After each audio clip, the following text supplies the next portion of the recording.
Hey guys! Welcome back sa channel ko. This is just a very short video for today and gusto ko lang i-expose itong scam na site. So ito po yung MyDigAds site. Isa po itong PTC or paid to click na site. So basically guys, ito po ay earning site. So paano ka nga ba kikita dito? So bali ang gagawin nyo rito guys is kailangan nyong bumili ng mga ads and you have to click and collect manually in order to earn. Pero yun nga guys, like I said, itong site na to is legit na scam. So paano ko nasabi? Nag-invest po ako dito or nag-deposit po ako ng $20 or yan po ay equivalent into 1,000 pesos. And nag-abil ako dito ng ads. And yun nga guys, as soon as na-reach ko na yung minimum withdrawal amount nila which is $5.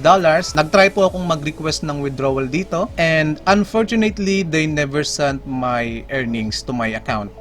And shoutout nga pala kay Ivan J. Clabesti yung nag-request ng review dito sa MyDigAds and yun nga, ang review ko po dito ay scam na po siya and they are not paying anymore.